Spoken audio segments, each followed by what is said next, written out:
Queridas, tudo bem aí? Tudo bem? Amém? Boa noite, graça e paz. Pode se sentar, meu amado, minha amada. Para quem não me conhece, meu nome é Esther Almeida. Eu sou professora do Rema. Estamos terminando uma matéria maravilhosa chamada Evangelismo. E eu estou aqui para abençoar você nessa noite. Você quer ser abençoado com a palavra de Deus? Sabe, amados, a palavra de Deus sempre nos abençoa. Do Antigo Testamento ao Novo Testamento, nós sempre somos abençoadas por ela. Amém? Eu quero falar nessa noite um assunto muito importante, que vai mexer com você. É algo que, graças a Deus, está bem estabelecido dentro de mim. Eu gostaria muito que ficasse também estabelecido dentro de você. E não só vocês que estão aqui, mas também quem está nos acompanhando pelo YouTube, pelas redes sociais. Eu declaro em nome de Jesus a palavra abençoando você também. E eu quero falar nessa noite sobre acessando o sobrenatural. Diga comigo, acessando. Não. Vamos falar com mais ênfase e com mais forças, ok? Diga assim comigo, acessando o sobrenatural. Olha, melhorou bastante. A Bíblia diz lá em Efésios, capítulo 4, versículo 15. Se você quiser abrir lá, por favor. Efésios 4, 15. Um texto bem importante. Paulo está dando instruções para a igreja. Paulo está instruindo a igreja da cidade de Éfeso, que hoje fica lá na Turquia. E ele diz em Efésios 4,15: mas, seguindo a verdade em amor, cresçamos em tudo naquele que é a cabeça, Cristo. Vou ler de novo. Mas, seguindo a verdade em amor, cresçamos em tudo naquele que é a cabeça, Cristo. Diga assim comigo, cresçamos em tudo. Queridos, como introdução ao que eu quero falar nessa noite, a palavra de Deus fala, a palavra de Deus mostra sobre crescimento espiritual. Aliás, é o desejo de Deus que nós cresçamos em tudo. E há estágios para o crescimento espiritual. Tem crentes que ainda estão na fase da infância, outros já estão, aliás, tem crentes que são bebês espirituais, aqueles que nasceram de novo, recentemente. Há aqueles que estão na fase da primeira infância, aqueles que estão na fase da adolescência e aqueles que já são adultos, espiritualmente falando. Então, uma das coisas que nós temos que saber, irmãos, é que o desejo de crescermos ou crescer espiritualmente deve ser algo desejado e também buscado de cada um de nós. Por quê? Ou por cada um de nós. Por quê? Porque sem o crescimento espiritual, nós teremos problemas com o nosso relacionamento com Deus e também teremos problemas com o relacionamento com pessoas. Porque, afinal de contas, relacionamentos importam para nós. Então, nós ficaremos, se nós não crescermos espiritualmente, porque é o desejo de Deus, como nós acabamos de ler em Efésios 4,15, Paulo fala, inspirado pelo Espírito, para nós crescermos em tudo, naquele cuja cabeça é Jesus Cristo. Então, se nós não ficarmos, só ficarmos na tangente, ou só, vamos dizer assim, na beirada, como crianças que ficam só na beirada da praia, nós nunca experimentaremos as profundezas que há em Deus e as profundezas que há no Espírito. Sabe, amados, Deus não é Deus de mistério.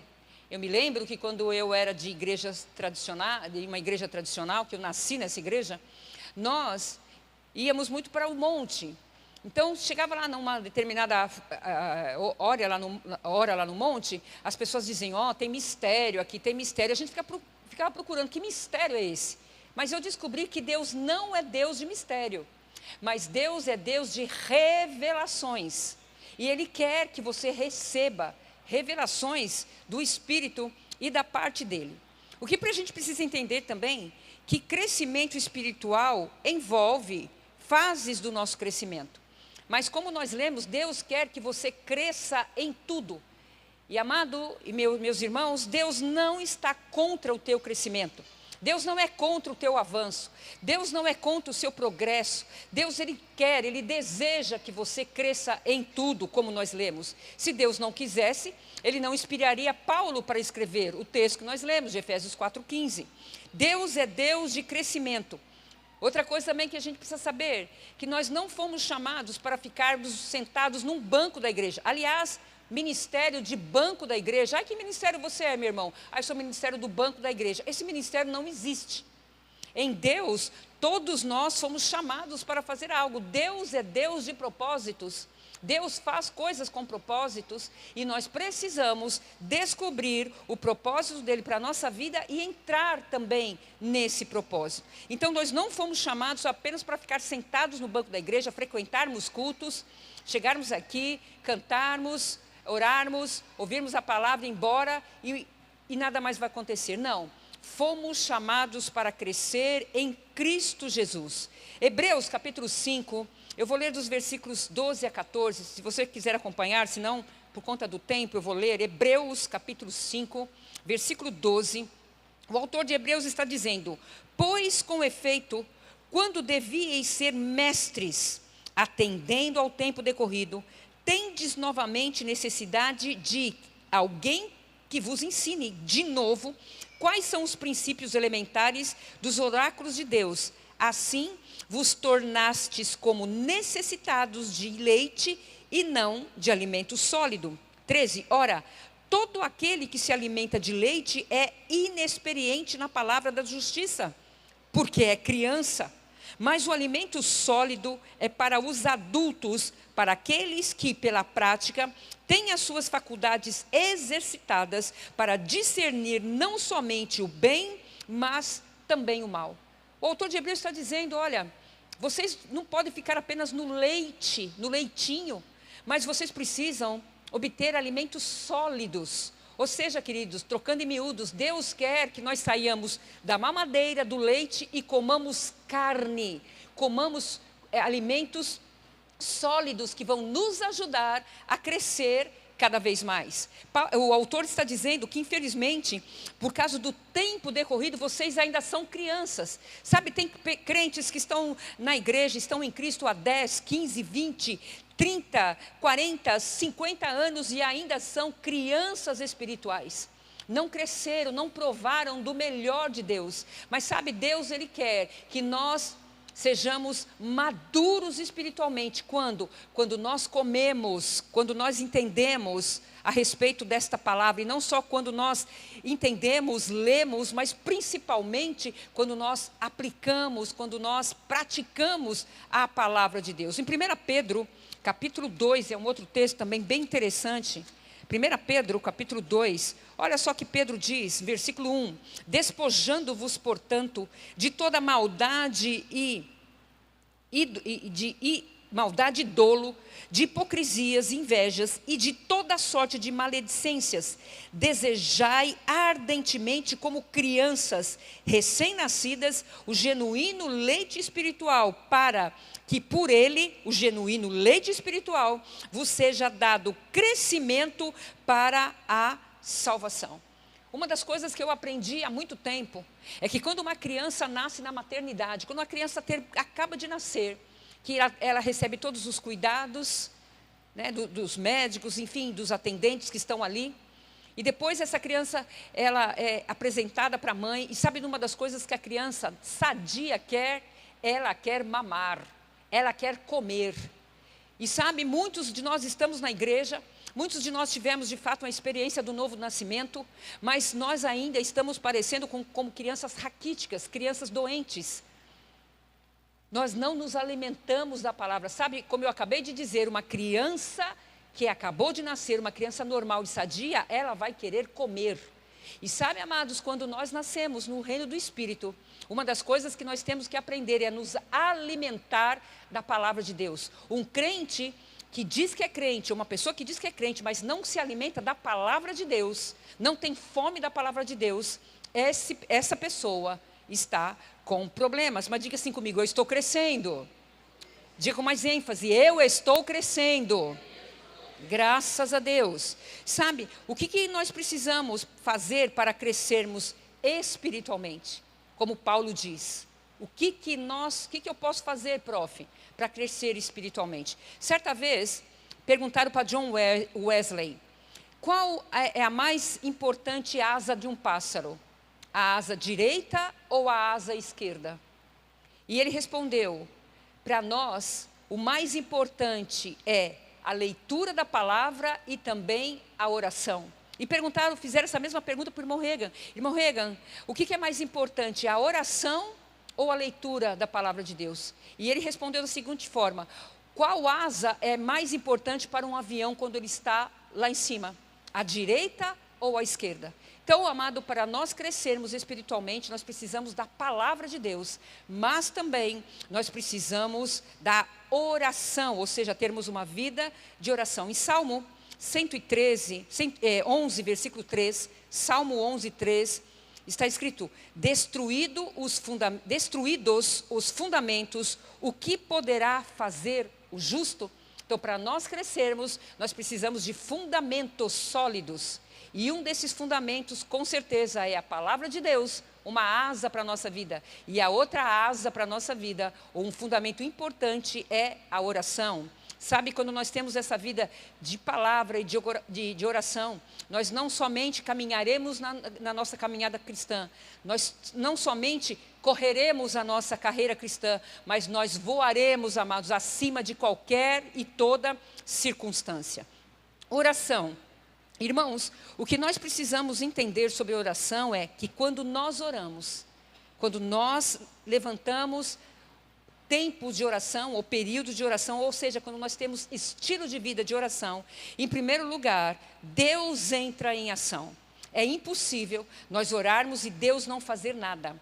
Deus nunca vai te deixar no vácuo. Ele tem prazer não somente em ouvir as nossas orações, mas também responder as nossas orações. Então, quando nós oramos, em primeiro lugar, Deus age. Por quê? Porque nós servimos um Deus que age. Em segundo lugar, quando nós oramos, cadeias que nos prendem são quebradas e nós mesmos nos desprendemos de cadeias que têm nos mantido ainda presos.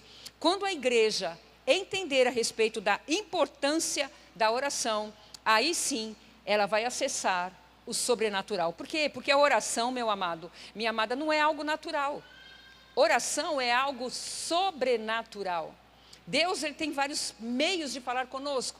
O Senhor fala conosco pela palavra, o Senhor fala conosco pelo testemunho interior, o Senhor nos guia de várias formas, mas nós só temos uma forma de falar com o Senhor, que é através da oração, da adoração. E quando oramos, Deus age sempre aonde? Ao nosso favor.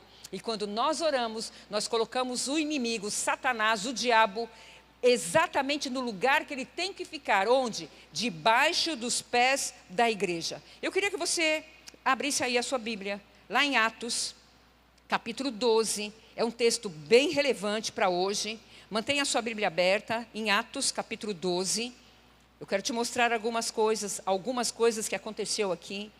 Esse relato é muito interessante, que aconteceu com Pedro. Atos, capítulo 12, leremos os versículos 1 a 4. Diz assim, Atos 12, 1. Por aquele tempo, mandou o rei Herodes prender alguns da igreja para os maltratar, fazendo passar a fio de espada Tiago, irmão de João.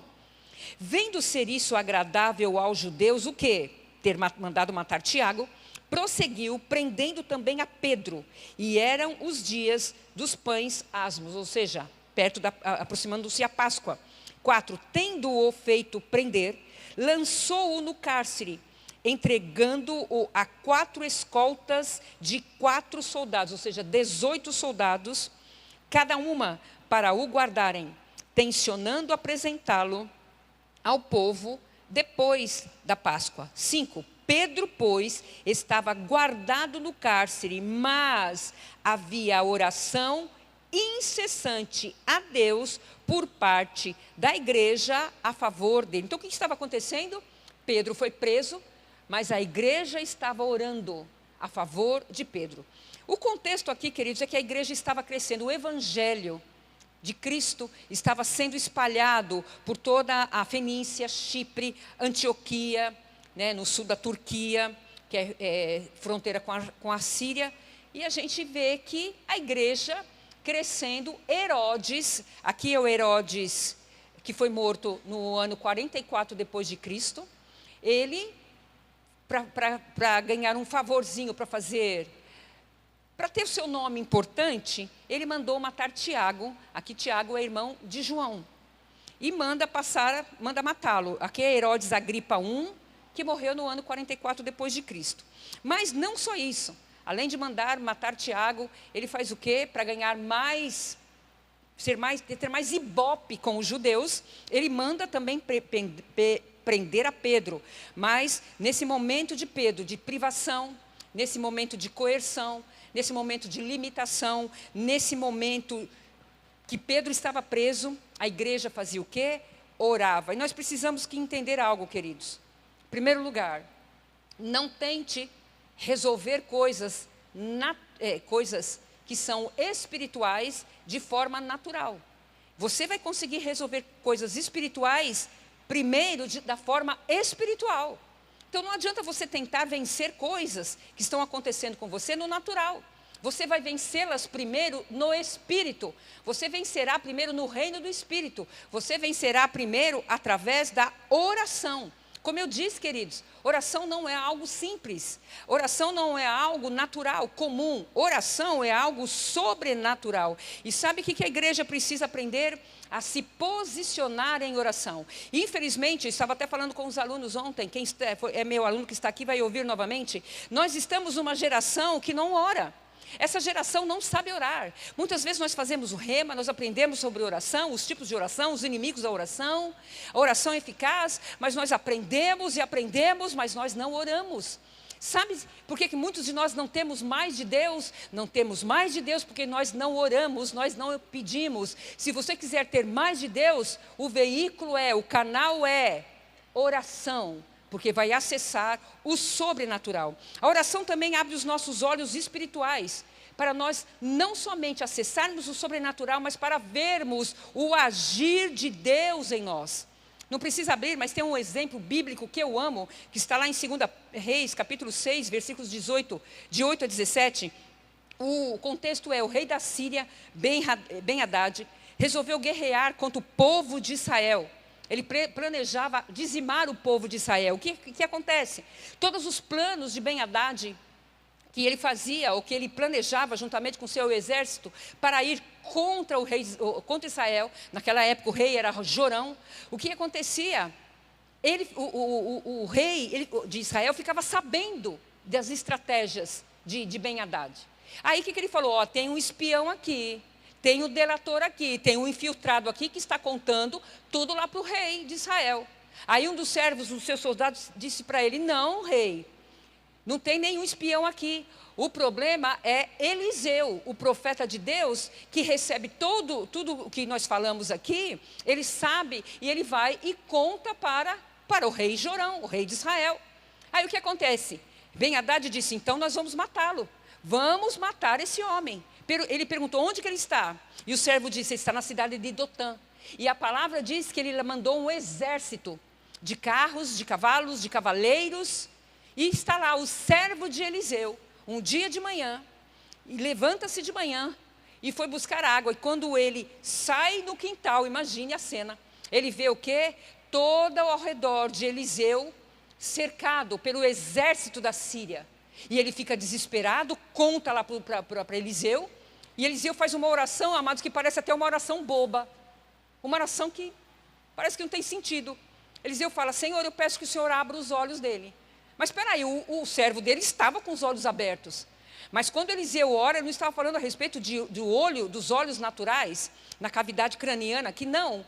Eliseu estava falando: Senhor, abre os olhos espirituais dele para que ele veja. E a palavra diz que naquela hora os olhos desse servo foram abertos e ele viu cercado todo o monte lá onde estava Eliseu por exércitos celestiais guardando Eliseu. A Bíblia mesmo fala em 1 João 4,4 que maior é aquele que está em nós do que aquele que está no mundo. Ei, amado, você não precisa ter medo. Nós estamos protegidos, da mesma forma que Pedro foi protegido, enquanto ele estava preso, foi liberto por anjos celestiais. Enquanto ele estava preso, eu e você, também estamos guardados. Continuando em Atos capítulo 12, a igreja deveria ter orado antes da perseguição. Só que a igreja não fez isso. A igreja deveria ter orado antes da morte vir sobre Tiago, mas a igreja não fez isso.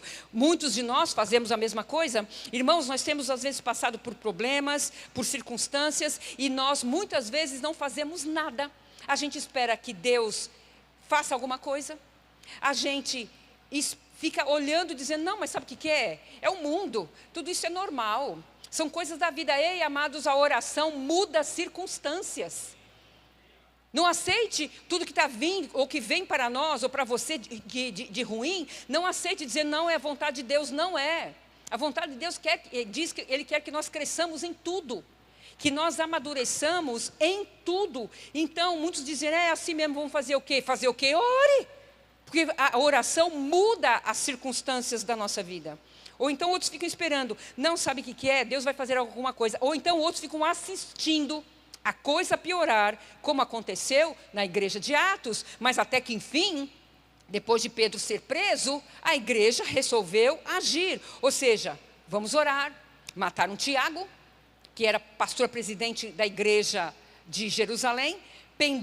Prenderam Pedro, então a gente agora tem que fazer alguma coisa. Então vamos fazer o quê? Vamos orar. Irmãos, deixa eu te falar algo. Tome uma posição, ore, insista, persevere. Tome uma posição contra o reino das trevas. Porque, amados, nós temos uma procuração sobrenatural, que é o nome de Jesus. Ele nos deu uma procuração assinada com o seu próprio nome. Então use o nome de Jesus em situações adversas. Ao Pai nós oramos em nome de Jesus, mas a Satanás, queridos, nós o repreendemos em nome de Jesus. Então faça alguma coisa. Quer acessar o sobrenatural? Oração. Se você for ver o livro de Atos, é repleto de exemplos de oração. Foi a oração que preparou a descida do Espírito Santo, lá em Atos capítulo 2. Foi a oração que preparou milagres de cura do coxo de nascença, lá na porta formosa do templo, Atos capítulo 3. Os líderes da igreja primitiva estavam diariamente orando no templo. Fazendo o quê? Recebendo os downloads celestiais. Atos 4, 30 e 31, de 30 a 31, a Bíblia diz, tendo eles orado, tremeu o lugar onde eles estavam. E eu pergunto para você, qual foi a última vez que você orou e o local que você estava tremeu? Qual foi a última vez que você estava na igreja e orou e o local tremeu? Isso acontecia na igreja de Atos também. E foi pela oração em posição de mãos que eles elegeram os diáconos, lá em Atos capítulo 6, versículos 5 e 6. Os líderes se dedicavam, os líderes aí é Pedro, Tiago, João, eles se dedicavam a duas coisas, a oração e a palavra. Lá está em Atos também, Atos 6:4. Eu não inverti a ordem não foi palavra e oração, não, era oração e também a palavra. Sabe o que a gente pode aprender? Que só prevalece em pé na pregação aquele que prevalece primeiro em oração. Só se levanta diante dos homens quem primeiro se prostra diante de Deus na oração. Pedro e João também desceram à cidade de Samaria, e a palavra diz que a cidade de Samaria foi salva. Por quê? Porque eles oravam. Atos capítulo 8, versículo 15. Após o encontro de Jesus com Paulo, lá na estrada que vai para a Síria, na estrada de Damasco, também Paulo fica temporariamente cego, vai para a casa de um homem chamado Judas, na rua direita, e um homem chamado Ananias tem uma visão. O Senhor fala com ele, vai lá para a rua direita, na casa de Ananias, tem um vaso para mim escolhido, Paulo. Eu quero que você imponha as mãos sobre ele, para que ele seja cheio do Espírito Santo. E olha só o detalhe que Jesus deu para Ananias. Sabe o que ele está fazendo? Ele está orando. Amado, quando nós oramos, Deus move coisas, Deus move pessoas para intervir ao nosso favor. E eu vou repetir, nós não temos mais porque nós não oramos. Mas se você quiser ter o mais de Deus, vida de oração. Foi a oração que preparou salvação para o gentil Cornélio, lá em Atos capítulo 10. A palavra diz que ele era um homem de oração. Ele costumeiramente orava a Deus. E foi também a oração que tirou Pedro da prisão. Pedro estava, sabe onde, amado? No corredor da morte. Uma situação terrível, mas havia o quê? A oração incessante da parte da igreja a favor de Pedro. Vai lá de novo, em Atos capítulo 12, versículo 6, está dizendo assim: quando Herodes estava para apresentá-lo naquela mesma noite, Pedro dormia entre 2 soldados, acorrentado com 2 cadeias, e sentinelas à porta guardavam o cárcere. Mas olha o 7. Deixa eu falar algo. A palavra está dizendo que Pedro preso, sabe o que Pedro estava acontecendo com ele enquanto a igreja orava? Pedro dormia. Pedro não estava nem aí. Pedro não teve problemas, queridos, de ficar ansioso, ficar acordado a noite toda, preocupado, nervoso, mas ele ia morrer. Herodes ia matá-lo, mandar matá-lo. Aliás, já tinha mandado matá-lo. Mas Pedro fazia o quê, queridos? Pedro dormia. Sabe, em Salmo 4:8 diz: em paz me deitarei e dormirei, pois só tu, Senhor, me fazes habitar em segurança. Quer dormir bem, amado? Oração é o melhor remédio contra a insônia. Também a palavra diz, em Salmo 3:5, eu me deito e durmo, acordo, porque o Senhor me sustenta. Olha só o que o salmista está dizendo. Eu me deito, eu durmo e acordo. Eu me deito, eu durmo e no outro dia eu acordo. Por quê? Porque o Senhor é que me sustenta. Então, sabe, amados, a palavra diz que Ele nos dá enquanto nós dormimos. Ele nos dá coisas enquanto nós estamos descansando. Você não precisa ficar ansioso, você não precisa ficar preocupado, o dia nem chegou. Amados, o problema dos crentes hoje é a ansiedade. A ansiedade é a preocupação por aquilo que nem aconteceu ainda. Então, você não precisa ficar ansioso, amado. A oração é o melhor remédio. Não precisa nem de remédio de tarja preta. É a oração que fará que tudo, que Deus trabalhe ao nosso favor. Ele está sempre trabalhando ao nosso favor. Em Atos 7, nós já lemos, vou ler o 7. Eis, porém, que sobreveio um anjo e uma luz iluminou a prisão. E tocando ele o lado de Pedro, despertou dizendo: levanta-te depressa. Então as cadeias caíram-lhe das mãos. Disse-lhe o anjo: cinge-te e calça as sandálias. E ele assim o fez. Disse-lhe mais: põe a capa e segue-me. Então saindo seguia, não sabendo que era real o que se fazia por meio do anjo. Parecia-lhe-se antes uma visão. Depois de terem passado a primeira e a segunda sentinela, chegaram ao portão de ferro que dava para a cidade, o qual se lhes abriu automaticamente. Automaticamente a porta abriu. Ou seja, porta automática foi criada aqui, viu? Aqui já tinha porta automática. Sabe aquelas portas que abrem? Portas de shopping, enfim, portas automáticas. Foi criada aqui, ó, já existia. E saindo, enveredaram por uma rua, e logo adiante o anjo se apartou dele. 11. Então Pedro, caindo em si, disse: agora sei verdadeiramente que o Senhor enviou o seu anjo e me livrou da mão de Herodes e de toda a expectativa do povo judaico. 12. Considerando ele a sua situação, resolveu ir à casa de Maria, mãe de João, cognominado Marcos, onde muitas pessoas estavam congregadas e oravam. Olha só, queridos, que coisa maravilhosa. Pedro estava lá, dormindo, daqui a pouco vem o anjo, cutuca ele: ei, levanta, levanta, põe a sua roupa, veste sua sandália. Pedro ficou atônito, não sabia nem que era um anjo, mas depois que ele foi para a rua, que ele estava livre, a fichinha caiu. Ou seja, ele soube que era um anjo. Sabe, amados, anjos anunciaram o nascimento de Jesus.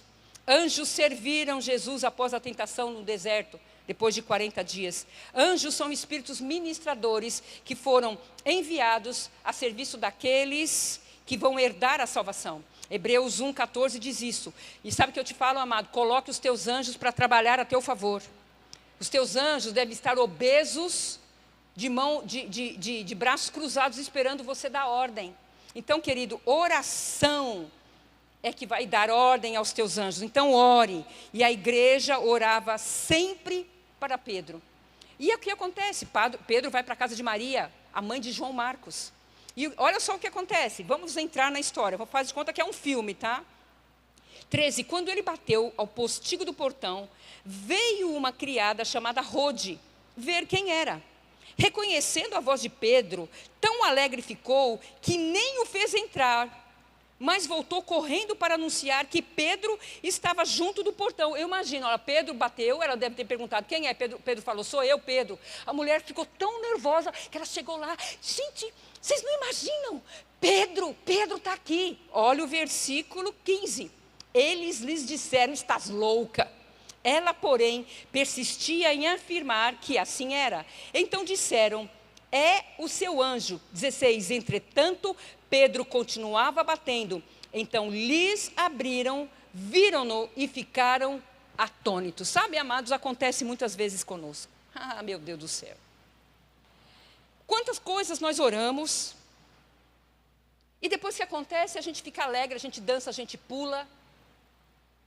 Mas sabe, uma das coisas que você tem que aprender, que eu tenho que aprender, que nós temos que aprender, quando nós oramos, nós já recebemos. Vai haver só um período da manifestação daquilo que nós oramos aparecer. O povo estava orando para Pedro. O povo cria que Pedro seria livre. Pedro foi livre, chegou lá e não acreditavam. Eu lembro de uma história de um pastor não, de um irmão da igreja, que a esposa dele não era crente. A esposa dele não tinha nascido de novo. E a igreja sempre orava por ela. E um dia, ela foi na igreja e naquele dia ela nasceu de novo, ela aceitou Jesus como Senhor. E todos ali da igreja que conheciam ele e ela ficaram alegres, pularam, e ele lá de boa. Aí depois perguntaram para ele, mas você não está alegre porque sua mulher acabou de aceitar Jesus? Ele falou, não estou alegre. Sabe por quê? Eu já me alegrei antes. Eu já sabia disso, eu me alegrei, eu chorei de alegria, eu cantei, eu dancei, eu pulei, porque eu sabia que esse dia chegaria. Está dando para entender, amados? É o cântico certo. O problema é que nós cantamos o cântico certo do lado errado. Foi o que aconteceu com o povo de Moisés, o povo de Israel. Depois que eles passaram o Mar Vermelho, que o Mar Vermelho se abriu sobrenaturalmente, eles passaram, e depois de terem visto todo o exército de elite de Faraó sendo afogados, Miriam faz o quê? Pega os seus tamborins, pega as mulheres e começam a cantar. Só que eles cantaram o cântico certo do lado errado. Quando eles deveriam cantar o cântico certo do lado certo. Ou seja, antes de ver o sobrenatural. Então, amado, quando você ora por algo, saiba de uma coisa. Você já recebeu. E aí você vai se alegrar naquele momento que você já recebeu. E depois você vai fazer o quê? Dar ações de graças. Cantar o cântico certo do lado certo. E qual é o lado certo? O lado da dificuldade. O lado da tribulação. O lado que parece que nada vai ter solução. Já passou por situações da sua vida que você disse, agora acabou, não tem mais jeito para mim. Já aconteceu isso com você, comigo várias vezes. Mas sabe, amados, Deus, Ele continua sendo Deus. E Ele está no seu trono rindo dos nossos inimigos. Então ria você também. Amém, amados? Atos 12, versículo 17. Ele, porém, fazendo-lhes sinal com a mão para que se calassem, contou-lhes como o Senhor o tirara da prisão. E acrescentou, anunciai isto a Tiago e aos irmãos. E saindo, retirou-se para o outro lugar. Irmãos, está na hora de nós sairmos da apatia, está na hora de nós deixarmos de ser como bicho preguiça subindo a árvore. Já viu o bicho preguiça subindo a árvore? Muitos de nós estamos como os bichos preguiça subindo as árvores no que diz respeito à oração.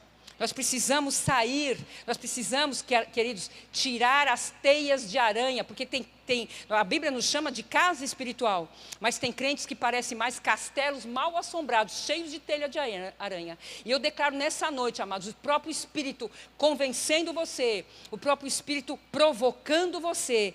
Se você já ora, a sua vida de oração sendo muito maior, e se você ainda está com a vida de oração não tão boa, você sendo uma pessoa de oração, ou seja incansável na oração, e não aceite não como resposta, porque a Bíblia diz em 2 Coríntios 1:20, pois quantas promessas há de Deus, nele tem o sim e por ele o amém, para a glória de Deus por nosso intermédio. Ou seja, todas as promessas de Deus para nós, já tem nele o sim e o amém, ou seja, assim seja. Então, amados, agarre essas promessas do Senhor.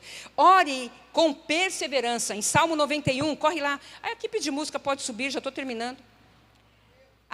Salmo 91. Salmo 91. Eu amo esse texto. Está aprendendo alguma coisa comigo? Salmo 91, no versículo 14. Diz assim: porque a mim se apegou com amor, eu o livrarei. Poloei a salvo, porque conhece o meu nome. Ele me invocará, e eu lhe responderei.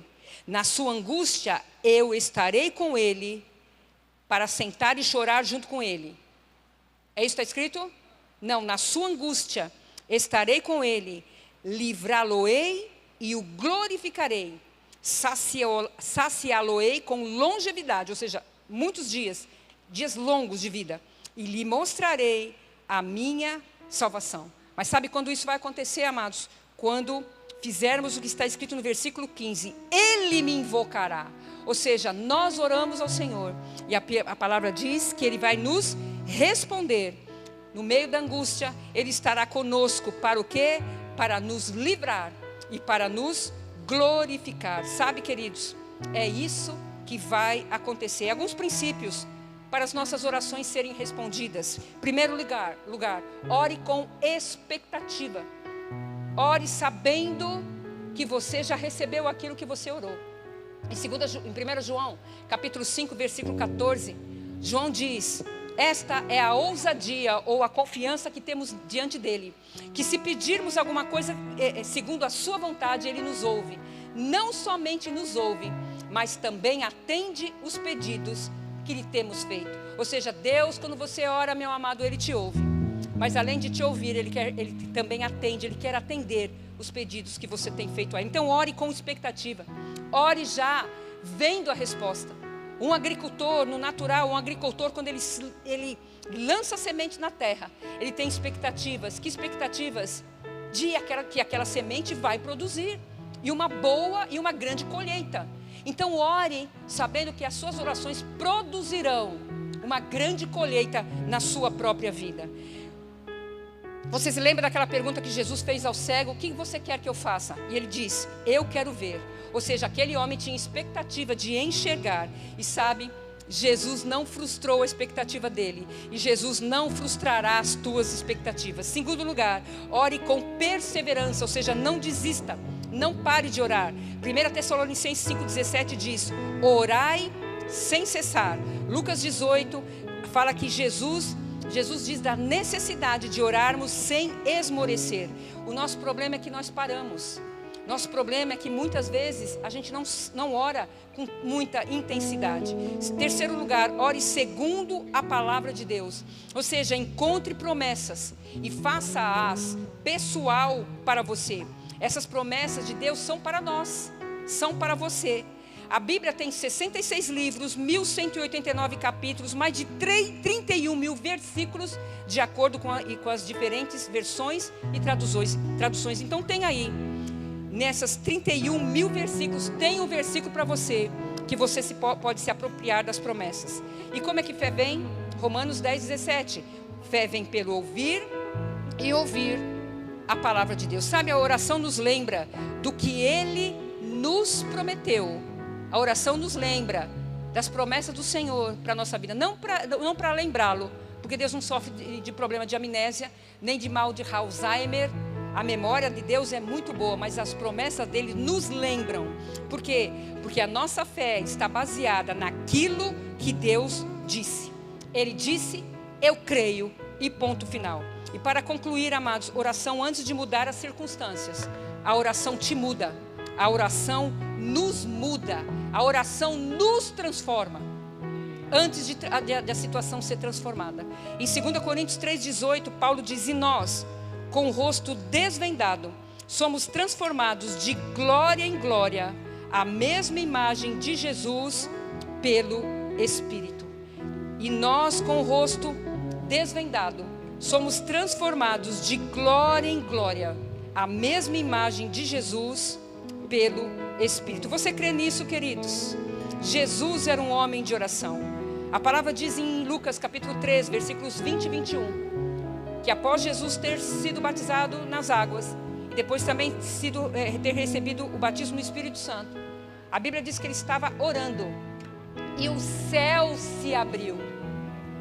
Desculpe, eu vou ter que corrigir algo. Não é levantando as nossas mãos que o céu se abre não, viu, querido? É orando que o céu se abre. Lucas 3, 20 e 21. Quer que o céu se abra para você? Ore. E não só se abriu, como Jesus ouviu a voz do próprio Pai dizendo para ele: você é meu filho amado e eu tenho prazer em você. Quer ouvir a voz de Deus, querido? Oração, porque oração não pode ser um monólogo, mas oração sempre será um diálogo. Eu falo com meu Pai e meu Pai fala comigo. Eu falo coisas a Ele e Ele também fala comigo. Sabe, há crentes que eu já ouvi crentes dizendo, não sabe o que é, prof? Eu nunca ouvi Deus falar comigo. Ei, amados, quando você lê a Bíblia, Deus está falando com você. E quando você ora, Ele tem prazer em falar com você também. Então, meu amado, é isso que eu tinha para falar nessa noite. Oração, que é acessar o sobrenatural. Oração. E deixa eu te falar algo, querido. Você que é homem, você que é marido, que está nessa noite aqui, não fique no gancho da oração e da fé da sua esposa. Seja você um homem de oração. A oração não é só para a irmãzinha do coque, não. A oração não é só para determinados ministros e ministras. A oração é para todos nós. E você, mulher que está aqui, seja também um exemplo de oração para os seus filhos. Eu falando ontem na aula, eu disse que a minha vida de oração, queridos, hoje, eu tive uma grande mulher que me ensinou a oração. A minha mãe. A vida inteira eu vi minha mãe orando. Minha mãe era uma mulher de oração. Eu não sabia, a gente não sabia quando minha mãe orava se o céu descia ou se a gente subia para lá. Porque minha mãe entronizava Deus. Uma mulher sem batismo no Espírito Santo. Uma mulher de uma igreja tradicional, mas uma mulher que amava Deus, temia Deus. Eu nunca vi uma oração da minha mãe sem resposta. Eu lembro que quando nós éramos pequenos, imagine uma família de 9 pessoas. Minha mãe, recém-viúva, eu, a caçula de 7 irmãos. E o que acontece? A gente passava necessidades, tudo ali era muito controlado, comida era muito controlada. E às vezes quando estava faltando eu perguntava: mamãe, o que a gente vai comer depois? Sabe qual era a resposta da minha mãe? Ah, amados, isso eu não me esqueço. Deus proverá, filha. E sabe, amados, eu nunca vi minha mãe passando e nem nós passando necessidades. Claro, era tudo muito controlado, muito difícil naquela época. Mas nós nunca dormimos uma noite sem comer e nunca amanhecemos no outro dia sem não ter o que comer. Porque a frase dela era: Deus proverá. Amado, Deus é Jeová Jireh, aquele que vê à sua frente e já proveu para você. Só que você precisa crer na provisão. Quer ter mais de Deus? Vida de oração. A oração abre caminhos. Já percebeu que quando você quer tirar um tempo de oração, tudo acontece? Você lembra de algo que você precisa fazer? É o telefone celular que toca, é algo que você precisa fazer com urgência. São embaraços que acontecem no nosso período de oração. Sabe por quê? Porque o diabo sabe algo que eu e você precisamos entender, que a oração destrava coisas no reino espiritual. A oração destrava coisas. Existe unção na oração, amado. Quando você ora, a unção vem. A Bíblia diz, Pedro diz, lançando sobre ele todas as nossas necessidades ou ansiedades. Lançando sobre ele. Por quê? Porque ele tem cuidado de nós. Amados, Deus tem cuidado de mim e de você. Deixa eu te falar algo para encerrar mesmo. Deus é Deus detalhista. Ele é detalhista. Ele sabe exatamente o que você precisa. Ele sabe exatamente as suas necessidades. Mas Ele quer que você peça. Ele quer que você fale. Sabe por quê? Porque Efésios capítulo 3, versículos 20 e 21. Paulo diz: ora, aquele que é poderoso. Oh, meu Deus do céu. para fazer infinitamente mais. Infinitamente mais daquilo que nós pedimos ou pensamos, segundo o seu poder que opera em nós. Eu pergunto, o que você tem pensado? O que você tem pedido? Ele é poderoso para fazer muito mais, abundantemente, além daquilo que você pede e daquilo que você pensa. Mas você tem que pedir. Jesus diz: pedir e o quê? E dar-se-vos-á. Então peça, amado. Peça, porque Ele está disposto a te suprir, a responder. Não ache que exista problemas tão grandes que Ele não tem poder para resolver. Tem. Quando um homem e uma mulher de Deus morrem, nada morre em Deus. Quando chegam para nós coisas inesperadas, nada é inesperado em Deus. Nenhuma situação pega o Senhor de calças curtas. Por quê? Porque Ele é eterno.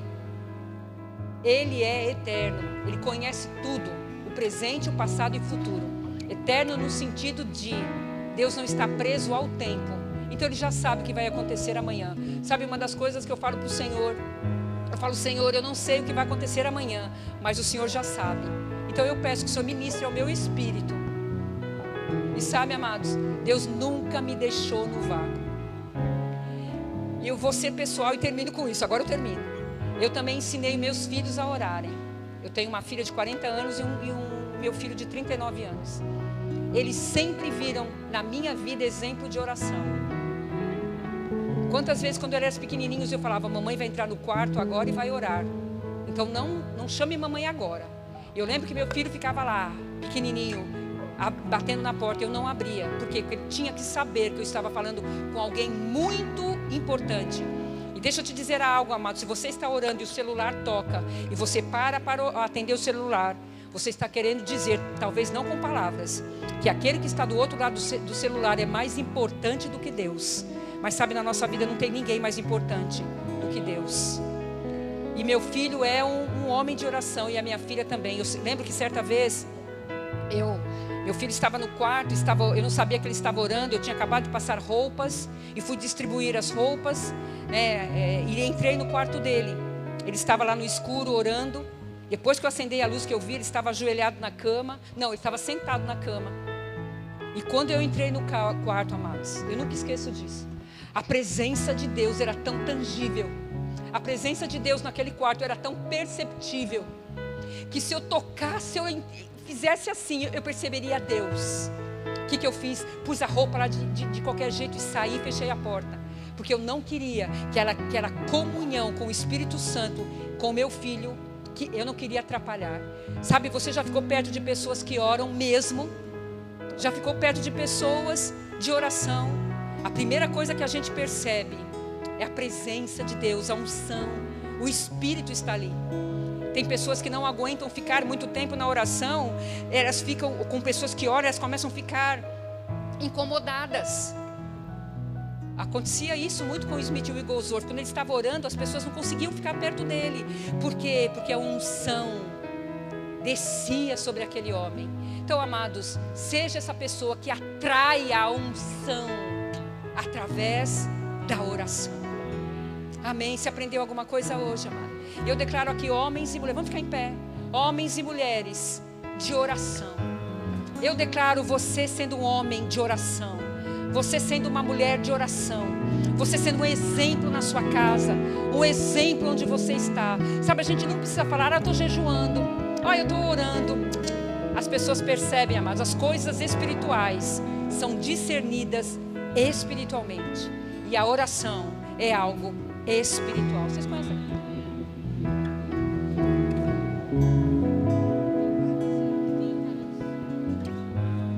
Aleluia. Comece a orar, amado. Você precisa falar com o Senhor agora. Fale com teu pai agora. Aleluia. Você tem coisas para dizer para Ele. Aleluia. Fale com Ele agora. Aproveite esse momento de oração. Talvez você não teve tempo para orar hoje. Esse é o teu momento, amém, queridos? Eu declaro Igreja Verbo da Vida de Três Lagoas uma igreja com referência de homens e mulheres, jovens, crianças que oram, que entronizam Deus.